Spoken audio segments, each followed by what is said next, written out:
금엄나무 가슬바다로 섰다여 시배군 복을 지면 무로로 사야목에서 무로로 사야목에서 돈 무로로 사야목에서 작은 신년과 수지를 공수 공가량 궁각의 무는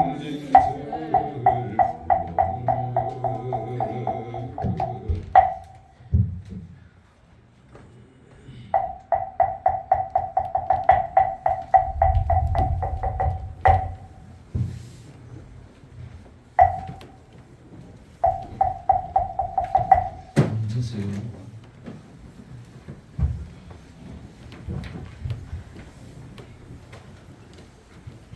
불자님들 반갑습니다. 자, 오늘은 음력으로 5월 초하루입니다. 5월 초하루. 자, 오늘 초하루를 맞이해서 불자님들이 우리 미륵사를 대표하시는 대표 불자님들이 오셨습니다. 자, 오늘 제가 불자님들에게 드리고 싶은 말씀은 조금 이따가 주제 건물을 하고 내가 살아보니 나이가 사람이 60이 정도 되면 몸이 아파요. 몸이 아파. 빠른 사람은 아마 50대 한 중반부터 이렇게 몸이 아파오는 것 같습니다. 이것은 우리 인생사가 어쩔 수 없는 부분이다 이런 생각을 해보게 됩니다. 다 아파요. 그러니까 평소에 몸 관리를 잘 해도 아픈 사람은 아파옵니다. 그래서 옛날부터 인간 수명을 60이라고 정했습니다. 인간 수명은 원래 60이다. 60 하나가 되면 이제 징갑이잖아요. 징갑. 한 살의 경자생이면 60 하나가 또 경자생입니다. 그래서 인생 원래 수명은 60이다. 그러니까 몸이 이제 아파오는 거지요. 때문에 우리가 본인 스스로가 몸 관리를 평소에 좀 잘 해야 되겠다. 아무래도 운동을 많이 하면 효과를 좀 보는 것 같습니다. 효과가 분명히 좀 있습니다. 안 하는 사람에 비해서 효과가 크게 있고요. 또 운동을 많이 하면 정말로 내가 늘 하는 말에 자는 잠에 열반합니다. 몸에 병고 없이 3개월 정도만 누워있다가 떠난다고 합니다. 운동을 많이 하면 그런 효과가 있답니다. 절대 3개월을 넘기는 사람이 없다고 합니다. 때문에 운동을 어떻게 하느냐? 내가 해보니까 자기 자신하고 싸움이야. 자기 자신하고 싸움이에요. 저리 해야 된다 이런 생각을 가져보게 됩니다. 그래서 여러 불자님들도 오래오래 건강하시기 바랍니다. 지금 내 주위에 보면 우리 전에 불자들 주위에 보면 아픈 사람이 너무 많아요. 아파. 허리가 아프고 다리가 아프고 아파. 안 아픈 분들이 없는 것 같아요. 이것은 어쩔 수 없는 일이다. 그래서 우리 보왕산매론에 나오잖아요. 몸에 병 없기를 바라지 마라. 몸에 병이 없으면 사치한 마음이 생기나니. 그래서 부처님께서 말씀하시되 근심과 곤란으로서 병으로서 살아가라 하셨느니라. 이런 부분이 나오지 않습니까? 자, 우리가 불교적으로 말하면 문수보살이 있고 보현보살이 있습니다. 그런데 중국의 과거 당나라 때 항산이라고 하는 스님과 석덕이라고 하는 스님이 나는 문수보살이다. 나는 보현보살이다. 본인 자신이 그래요. 나는 문수보살의 화신이다. 나는 보현보살의 화신이다. 또 미륵 부처님의 화신이 누구냐? 포대화상입니다. 포대화상. 이 포대화상이라고 하는 분도 역시 중국의 유명했던 고성인데 나는 미륵부처님의 화신이다. 지금 현재 티베트 달라이라마는 나는 관세음보살의 화신이다. 관세음보살의 화신. 팜첸라마라고 하는 분이 있습니다. 팜첸라마. 이분은 나는 아비타 부처님의 화신이다. 우리나라에서 조선시대를 대표하는 고성 진묵대사는 나는 석가모니 부처님의 화신이다. 이렇게 말을 합니다. 석가모니 부처님의 화신. 그러니까 석가모니 부처님이 이 사바세계의 중생을 교화하기 위해서 오셨다. 그 말입니다. 진묵대사는 석가모니 부처님의 화신, 문수보현은 한산석덕, 관세음보살은 달라이라마, 아비타 부처님의 화신은 팜첸라마, 미륵 부처님의 화신은 포대화상. 자, 조선시대 때 그 진묵대사라고 하는 분은 여러 가지 불가사의한 행적이 많습니다. 그때 이제 임진왜란이 막 끝나고 여러 가지 서민들이 굉장히 아픔과 고통과 슬픔과 이런 것들이 많을 때 아마 진묵대사가 그런 부분을 아마 잘 이렇게 어루만져 주어서 아마 이런 여러 가지 불가사의한 종교적 기적이 많지 않을까 이런 생각을 해봅니다. 진묵대사의 자기 누나가 누님이 있었는데 누님에게는 외동 아들이 하나 있었어요. 근데 외동 아들이 나중에 성장해서 결혼했는데 가난해. 그래서 이 조카 되는 이 사람이 우리 숙부님이 신통이 제법 많고 도인이라 하는데 내가 찾아가서 물어봐야 되겠다. 내가 무슨 복을 지어야지 내가 부자로 살 수 있는지. 그래서 조카 내외가 진묵대사 숙부님을 찾아갑니다. 찾아가서 큰절을 세 번 하고 숙부님 너무너무 지금 저희가 가난한데 어떻게 하면 부자로 살아가겠습니까? 비법을 좀 알려주십시오. 이래하니 참으로 그 진묵대사가 딱해서 조카 내외를 이렇게 앉혀놓고 그러면 내가 그대 내외에게 그 비법을 내가 일러주리라. 다가오는 매돌 며칠이 7월 7석인데 그날 7석날 저녁에 내가 훌륭한 고성 7분을 모시고 갈 테니까 없는 살리지만은 여러 가지 좋은 만찬에 좋은 밥에 국을 많이 끓여가지고 한 분에 밥상 하나씩 해가지고 좀 갖다 주면은 좋겠다. 그렇게 이제 이야기를 하고 돌려보냅니다. 조카 내외는 집으로 돌아가서 집안의 청소를 깨끗하게 하고 그래가 없는 돈에 시장에 가서 장을 봐봐가지고 아주 진수성찬을 7개의 진수성찬을 차려서 7월 7석날 저녁이 되기를 기다립니다. 자, 저녁이 돼서 어두워지니까 진묵대사 숙부님이 7분의 스님을 모시고 왔는데 보니까 너무 깨째째하고 초라한 거야. 아니, 한 사람은 절름발이고 한 사람은 보니까 꼼보고 한 사람은 째보고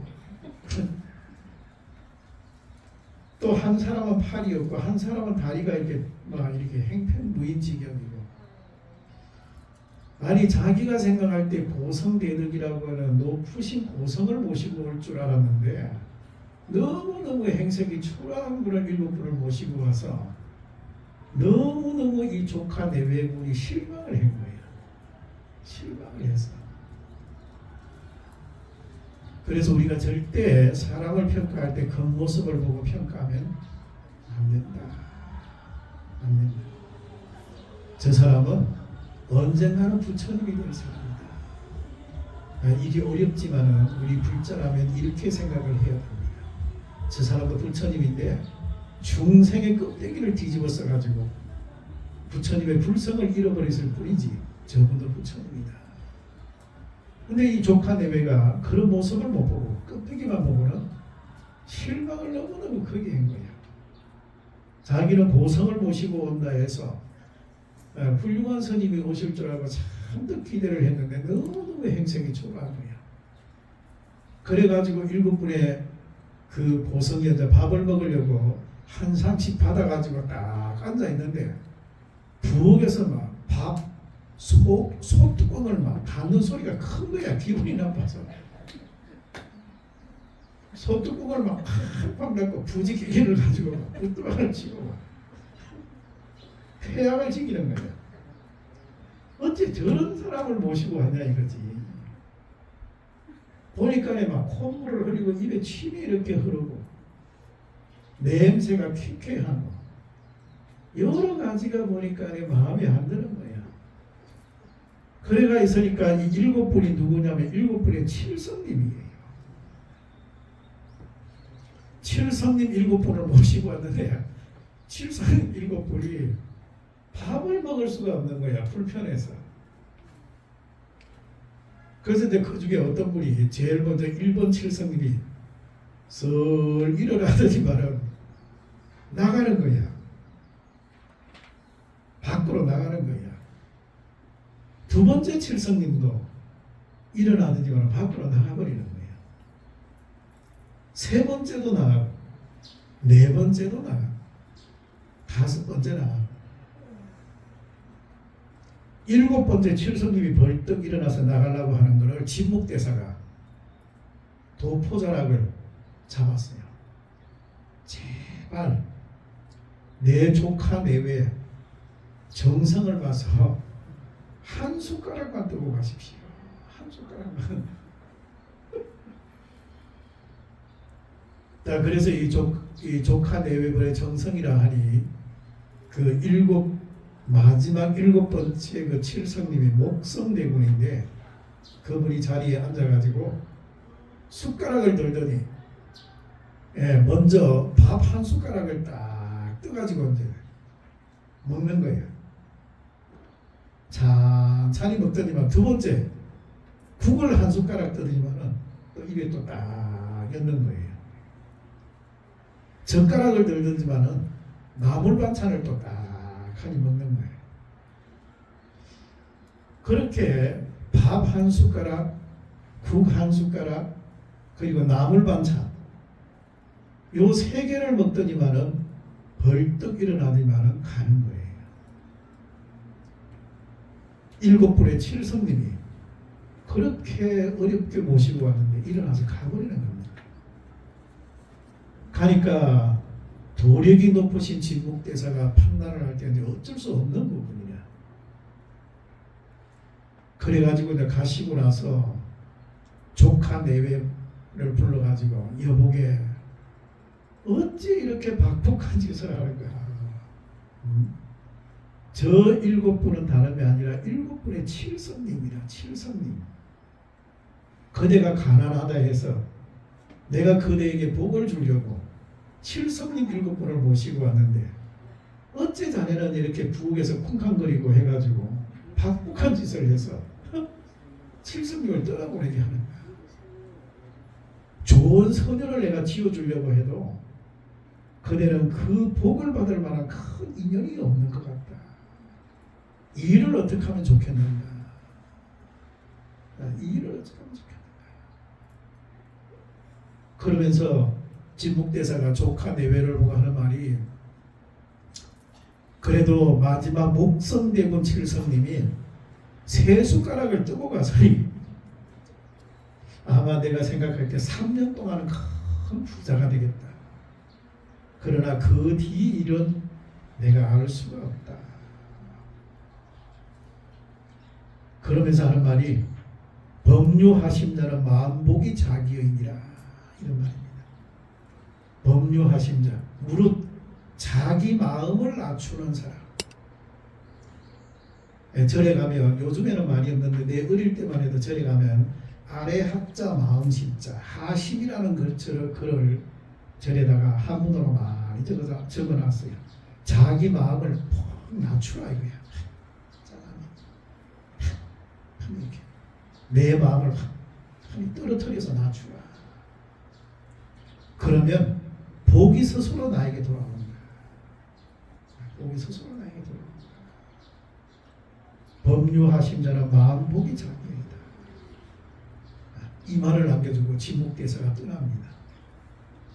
자, 그러니까 그 조카 되는 사람이 시장에 가서 장날이 되어 장에 가서 돼지 한 마리를 암돼지를 사왔는데 돼지가 이제 새끼를 12마리를 낳았어요. 또 이 12마리가 또 이렇게 번식을 해가지고 막 돼지 뭡니까 부자가 돼가지고 돼지를 팔아가지고 또 소를 사서 암소를 사가지고 소가 소를 또 여러 마리를 넣고 해가지고 아주 부자가 됐습니다. 3년 만에 큰 부자가 됐어요. 3년이 딱 지나고 4년째가 접어들었는데 돼지 우리가리에서 난데없이 불이 나가지고 홀라당 타버린 거예요. 소가 있는 외양간으로 불이 붙어가 또 홀라당 타버린 거예요. 그래가지고 이 조카 내외분이 있는 집에 화재가 발생하고 여러 가지로 해가지고 옛날처럼 아주 또 가난한 집안이 돼버리고 말았다 라고 하는 이야기 진묵대사 고성전에 보면은 있습니다. 자, 여러 불자님들도 자, 여기서 가장 중심되는 주제가 뭐냐 하면 우리가 인생을 살아가는데 내 마음을 낮추고 사는 게 참 좋습니다. 그게 참 어려워요. 근데 내가 좋은 일을 할 때는 반드시 인욕이 필요합니다. 참아야지. 인욕이 필요합니다. 참아야지. 이건 인생 살아가는데 어쩔 수 없는 부분입니다. 참아야. 참을 수가 없도록 이 가슴이 타도록 여자의 일생 참아야 돼. 참아야 돼. 그게 인생사가 모든 인생사가 참는 게 처음에는 내가 여러 가지 자존심 상하고 억울하고 그러지만 나중에 길게 보면 결과적으로 그게 승리합니다. 결과적으로 이긴다니까요. 그렇기 때문에 이런 거 굉장히 우리가 인생 살아가는데 중요하다.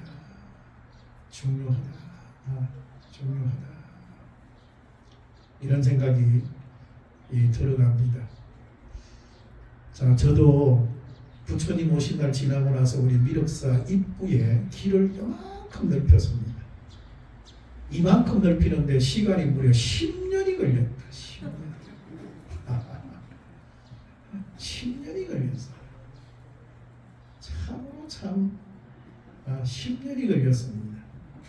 그래도 결국은 요만큼 넓혔지만은 내가 원하는 대로 다 되지는 않았지만 참고 인내하고 기다립니다. 결과적으로 참는 겁니다. 인생에 있어서 이런 부분이 굉장히 우리가 살아가는데 중요한 부분입니다. 이게 결과적으로 나에게 복을 갖다 주는 거예요. 내가 우리 절에 새로운 차가 한 대 들어오면 내가 불안한 거예요. 여기 너무 내려가다가 뒤집어질까 봐. 내가 있으면서 차가 이렇게 위험에 빠진 부분이 3번이나 있었어요. 3번이나 있었습니다. 그래서 내가 늘 차가 오면 내가 쫓아 내려갑니다. 잘 내려가라. 지금은 굉장히 이제 안정되게 됐습니다. 그래서 우리가 인생 살아가는데 이런 부분이 거듭거듭 여러 불자님들에게 중요하다. 그래서 우리가 진목대사가 말한 것처럼 법류하심자 자기 마음을 이렇게 내려놓는 사람은 만복이 스스로 자기에게 돌아온다. 복이 스스로 자기에게 돌아온다. 이런 부분을 우리는 꼭 가슴에 새겨서 살아가는 불자라야 진정한 우리가 불자다. 이렇게 말을 할 수가 있습니다. 자, 오늘 이제 조그마한 사과가 조금 적어요. 너무 적지는 않지만은 지난번에 그 부처님 오신 날에 여러 불자님들에게 그 드린 그 사과가 조금 아직 남아 있어서 오늘 아마 한 분에게 한 3개나 4개 정도 넣어드릴 겁니다. 아주 맛있는 사과, 사과 한 4개 정도 하고 또 마스크도 한 10개 정도 될란가 모르겠습니다. 한 10개 정도 해서 불자님들 하나씩 오늘 공양하고 가지고 가시라고 넣었습니다. 그리고 여기 또 팥떡, 오늘 초하루 팥떡 했는데 이 떡이랑 넣어서 드릴 테니까 불자님들 잘 받아서 가지고 가시기 바랍니다. 자, 그리고 제가 불자님들에게 하나 부탁을 하나 드리고 싶습니다. 다른 게 아니고 오늘은 이제 음력으로 5월 초하루인데 저희들 초하루 회비가 10,000원입니다. 10,000원. 10,000원인데 여기 아마 운수사는 초하루 회비가 내가 알기로 한 30,000원 정도 한다라고 내가 들었습니다. 그래서 요즘에 세상에 물가도 많이 오르고 해서 지금 초하루 회비 10,000원 받은 지가 한 20년, 30년은 된 것 같아요. 그래서 부득이 초하루 회비를 좀 올렸으면 좋겠다. 10,000원 더 해서 한 달에 한 가구당 20,000원. 그 정도 제가 받았으면 좋겠다. 그래서 지금 그러면 뭐 1년 다 낸 사람은 어떡하고요? 그 사람들은 막 그대로 두고 1년 다 내셨고 앞으로 초하루 회비 내실 분은 다음 6월 달부터 한 가구당 회비를 한 20,000원 정도 내주셨으면 대단히 감사하겠습니다. 그 부분을 여러 불자님들 그래 좀 양해를 드립니다. 그리고 또 협조해 주시면 고맙겠고요. 두 번째는 우리들이 100일 기도를 하는데 우리들이 주로 40대 보면 우리 대안 스님하고 저하고 100일 기도하고 1년간 특별 기도 반야등 1년 기도, 1000일 기도 이 축원문이 있습니다. 그래서 요즘에 지금부터 신청하는 사람은 100일 기도하면 내가 사진을 가지고 오라 합니다. 100일 기도를 했든 반야등을 했든 그래서 사진을 놓고 사진을 여기다 붙여놓고 이걸 보면서 내가 축원합니다. 아무래도 축원에 몰입감이 있어요. 딱 이렇게 보면 사진을 한번 보고 내가 속으로 부처님 이분 잘 되게 해주십시오. 사진을 보고 하니까 훨씬 축원에 몰입감이 있어요. 그래서 그래 하니까 그럼 100일 기도는 우리가 10만 원 하거든요. 지금 10만 원인데 지금 다른 여러 사찰에서도 20만 원을 받는 절들이 들어 지금 있습니다. 그래서 불자님들에게 앞으로 100일 기도도 이제 100일 기도 동참하시는 분에게 20만 원 정도 받아야 되겠다. 이 부분도 불자님들이 협조해 주시기 바랍니다. 그러나 1년간 특별기도 반야 등 이런 것은 아직까지 그대로 40만 원입니다. 반야 등은 왜 40만 원이냐? 하루에 1,000원씩 낸다고 보시면 됩니다. 하루에 1,000원씩 내 자녀를 위해서 내가 기도하는 내 가족 축원에 하루에 1,000원 내가 보시한다 생각하고 불점 놓는다 생각하면은 36만 5천 원입니다. 거기다가 부처님들의 향을 올리고 초를 올리면 나머지 이렇게 40만 원이 되는 겁니다. 그 부분은 그대로 유지하도록 하겠습니다. 아시겠지요? 네, 이런 부분을 불자님들이 협조해 주시면 대단히 고맙겠습니다. 자, 축원 올리겠습니다. 모두 일어나 주시기 바랍니다.